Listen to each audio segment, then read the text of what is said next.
Hello, everyone, and welcome back to another episode of High School Not So Much Musical. This is the second part in the two-part series with Jack Taggart, who has his own podcast where he discusses different issues such as, for example, the influence of social media on society, economics, monetary policy, politics, and religion. Be sure to stay tuned for our podcast with the second part of our podcast with Mr. Taggart right after this. Yeah, I definitely agree because like where we live, it's mostly like a liberal like kind of campus, so we kind of hear all these like kind of liberal ideas, and like we're kind even if like anybody tries, I remember like one time some kid tried to bring up something that was like a little bit conservative leaning, and like people were like just started attacking him because I feel like people just are too ingrained into their ideas, and this goes for both sides of the aisle. I think that like we need to find some way to kind of we need to become more moderate or just understand at least. And this actually is pretty interesting because we're actually recording with like this we're going to record with like this other podcast named Blue State Conversations. They're essentially just all about bringing together both sides of the aisle and just managing to have a conversation. Forget about agreeing, it's just managing to bring them together and having a conversation. Something that's really important. So like one question that I have is, what do you think that maybe schools can do? Because school is where we're learning all of these kind of like ideas. What do you think that schools can do kind of make this a little bit better, where people just not have the opportunity to develop their own opinions, rather than somebody just pushing one type of idea into like onto like a student's mind? Is this kind of reference to critical race theory? No, just like in general, just Okay. like how do you think that schools can do better in making sure that children develop their own opinions rather than like somebody pushing the ideas on? Well, frankly, kind of what helped me because I actually took and what actually really pushed me into more of this idea like, hey, there are people who have different opinions and it's okay to disagree. Was I took a class called Freedom and Civil Society where we kind of talk about how to do this, how to talk civilly discuss things and not get angry with each other, And so I think maybe also just kind of having that, basically saying just because someone disagrees with you, it's not an attack on your personality or your identity. I think maybe also, um, and maybe this is just me speaking, but people just really need to be retrained to maybe consider other people's ideas. And frankly, people just need to get off TikTok, Facebook, and really any social media because just kind of how the algorithms are written, it's more ingrained to actually, or words. The more you view of the more content they're going to pull up, and frankly, if you look at some of this stuff, some of the stuff, then you're not going to see, or you're only going to see be exposed to one view. And frankly, what is being viewed or what is being created on for social media for these big tech and big companies is more of these sound bites. It's really not training people to have these conversations or to be even well versed in these discussions so people can form their own opinions. And frankly, also what's kind of helps me more better form my opinions is basically having these discussions and then get steamrolled. And then at least this is more my personality, is I kind of get a little fed up. I'm like, gosh dang it, they steamroll me, and then where I just get mad and double down and actually kind of research some of the points that they brought up, and either it helps me to better form my opinions, better articulate my views. Another thing as well is kind of trying to defend the opposing point of view, kind of, again, trying to see where they're coming from. And probably most importantly, I guess be willing to accept that maybe you're wrong. Maybe you don't know what exactly it is. Maybe you've been fed bad information, and be willing to change because of that. Definitely, yeah. And I really liked how you mentioned social media there because I feel like that's also such a divisive factor in today's society. For example, social media in and of itself can also act as like an echo chamber, right? Because on all these social media platforms, you're only going to follow people that you agree with. And then you get fed by these people ideas that you agree with. So you're never exposed to new ideas or new concepts because, for example, on TikTok, right, the way the algorithm works is if you like something, it'll show you more of that content.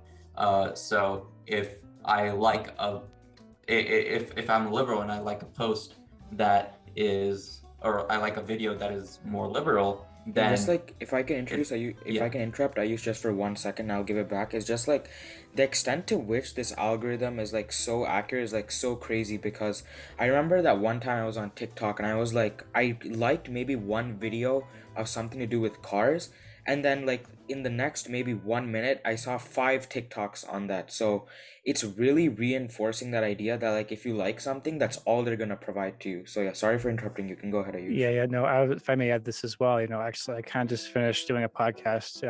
It's not going to be released for a while about atheism, and frankly, just aside from like the big tech or even like some of the stuff I see on my feed is like I've been getting at least seeing some of my memes. They're more of anti-atheist stuff. I'm like, huh, interesting, but besides the point. But yeah, yeah, definitely. Uh, I think Myth and Nan, Jack, all those stuffs really make a lot of sense. And I kind of wanted to ask you, like, why is social media so divisive? Why is it so dangerous? And are there really any ways to regulate like these social media companies and big tech in general to kind of stop essentially this censorship and overload of information? oh, Grant, I'm no expert in this, and frankly, for a little bit, I actually did delete my Facebook account, but then anyways, had to do it again. But um, again, kind of going back to this is more of I probably should send you the link to that. But I know Joe Rogan a while back, he kind of was sitting down with some of these people. This was a while back, I think a few months ago when I think like the whistleblower for Facebook kind of came out, and there was all these congressional hearings, about it. But he kind of suggested some suggestions, more of like instead of having like the share option, you can basically someone can share a post unlimited, like for like infinitely, right? Whereas what he kind of suggested is more of like instead of having like being this being shared, more of like basically like your second. So you have your first person, your friends, and then your next person, so who is not your friend, but is, I guess, you share a mutual friend, can only share it, and that's kind of it. And basically the idea is if you really want to share it, you'd have to copy it and then maybe screenshot it and actually kind of post it yourself. Um but again, going back to your original question, is I feel like the reason why social media is very dangerous, I was saying with Twitter is not a real place. TikTok is not a real place. There are basically, it's an echo chamber, just kind of how the things are being written. And I'll even say this, even with COVID, if there's any dissenting opinions, these tech overlords can say, yeah, we don't like this. And I'm pretty sure you can find this in the news recently, but these air quotes independent fact checkers, which we've all known for a while has been fake, they're just basically opinion based, are really not fact checkers. They have a bias, they have a thing. And frankly, where am I going with this? But basically, there's really, I guess, no fair, and not really fair, but like the guidelines to being what is considered hate speech or offensive is not very clear, and it's very subjective. And I think that's also the danger with this is someone can be deplatformed just because someone didn't like what they said. But anyways, I'm ranting, so. Definitely, yeah. And I think that gives the listeners a good idea of why social media is like so impactful and how, especially what you mentioned there about how it's not grounded in reality, right? Anybody can just make up anything they want, and there's really no accountability for if there's any sort of misinformation or disinformation, etc. So we kind of wanted to move on to a different topic and talk about specifically some of your podcasts about monetary policy. Could you talk a little bit about who you talked with, how you kind of approach that topic, and because monetary policy is one of those topics where the moment you hear like those two words, monetary policy, and you're not really from a strong like econ or finance background, you immediately get turned off. Kind of, you don't want to kind of delve into these like super specifics about what exactly the Federal Reserve is doing and all the economics behind it. So how did you kind of approach those like monetary policy and economics based podcasts from a perspective that would like make it engaging for listeners who are kind of from an outside audience? Good question. So this kind of what I ended up doing was I live with family, and they're really not at all well versed in economics, and so having these these questions, or excuse me, having them bring up these events that are happening, particularly with money supply and what we're seeing now with record high inflation. Um, just having it kind of just really kind of seeing that they don't understand it, and then actually trying to explain it in a way that they really understand it. Um, and which that's also another way, if you ever want to, it's a really great way to study as well, and trying to explain something in the very most basic way so that someone else can understand it.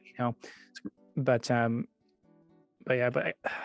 I really don't know what to say other than I just kind of just did it. I kind of reached out to one of my professors who frankly is one of my mentors, and he actually worked at the Fed for a little bit, and he was able to just talk about it. And he's a professional teacher. And the thing with my university, Brigham Young University, Idaho, is that these teachers, they're not there for tenure.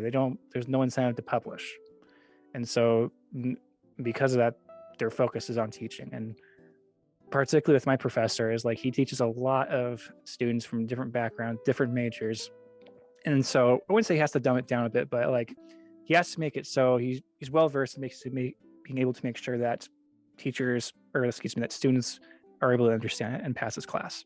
So I don't know if that answers your question or not. No, I think it definitely does because uh, I think there's some Albert Einstein quote like everything should be made as simple as possible, but not simpler. So I think like kind of going towards professors and looking at what they did, um, what your past professors did to kind of simplify these topics, and also the family tip. I actually kind of use that myself. Like I'm part of the debate team at my school. So basically, whenever I kind of all the judges at tournaments, they're all mostly parents. So I just read like my own arguments in front of my parents and kind of see how receptive they are to it, and like I can change it accordingly based on their feedback. So that's always been super helpful for me to kind of appeal to like the other parent judges because they have a similar level of understanding. Um, so yeah, but I'll pass it on to Nathan to ask the next question. Yeah, so I just want to quickly ask you, how do you, so we the way that we pick our like podcast, like more into I want to get more into like how, your podcast like logistics, because we definitely have a lot to learn. Because when Ayush and I first started, Ayush can vouch for me, but we really struggled with finding like speakers. What we would do is we would like think in our minds who are the people that we know that we can speak to, but then that really limited us to like just the people in the Bay Area or people that we knew. So how exactly did you start reaching out to people, and what was like your method of communication or way to just find people and what they do? How exactly did you find the number of people who come on your podcast? Because I feel like you do the sort of like the same type of podcast that we do, where we bring on a different type of guest every week, and looks like you do the same because you mentioned the rabbi and then you mentioned the exorcist. So could you explain how exactly you go to plan every episode and stuff like that? Yeah. So again, kind of going back to this is I guess you can say I kind of started podcasting the wrong way, and that from what I've heard, the best way to see if your podcast can go for longevity is uh, basically plan the first 25 episodes. If you can do that, then you're kind of good to go. But kind of what I did to start off is I kind of joined a few different Facebook groups, a few LinkedIn groups as well. Kind of saying, hey, this is what I got, any thoughts or ideas. And and after that while, this eventually I kind of decided to leave the Facebook groups just because they seem to be more about self-help and life coaching, which, they're good, but I'm kind of not looking for that. And so, but particularly what I do, just because kind of how I have my podcast set up is, I kind of ideally try to have a 30-minute to an hour conversation with people. And basically, if there's something that I find very interesting, which I'll just tell you this, I kind of follow another podcast called Pints with Aquinas, and I kind of saw the episode where this guy actually interviewed an exorcist. And that's kind of how basically I just look at things that I kind of feel are interesting and kind of look up people, like I look, again, going back to this voodoo, voodoo is I kind of looked up some research on it, and then I'm like, okay, just Googled voodoo shops in New Orleans or something, and then kind of try and go from there, and you just I guess you'd say, do a Google search and try and see if there's people who would be interested or interesting to talk to about. So, and then, and I'm pretty sure I know this is a question you're wanting to ask, is more of how do I kind of approach people, and frankly, or how do I convince them to come on? And frankly, I really feel like I don't do any conversation or convincing. Really, it's more of I approach is more of like, hey, I found you on, I've seen this video you were in. I agree with you. I think this topic is misunderstood. Would you be interested in being on my podcast? And kind of just give them the lowdown of kind of what it is, and really just being really honest, and basically, I guess I'm saying not being sympathetic, but empathetic, kind of trying to understand where they're coming from. And that's kind of really how I do it. And plus also, I mean, just because, I'm looking for work right now, but probably when this episode drops, I will be working full time. So, I kind of try and break up these episodes into ideally, if it's an hour-long interview, I kind of break them up into 2 different episodes and release these episodes twice a month. So 2 episodes every month.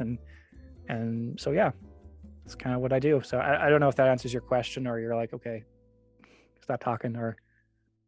No, definitely. I think it gives us a good understanding of, how you approach the podcast logistics, and that's kind of similar to what we do. And Matchmaker, I'm sure, has been a big help for you. It's also been a big help for us in finding podcast guests.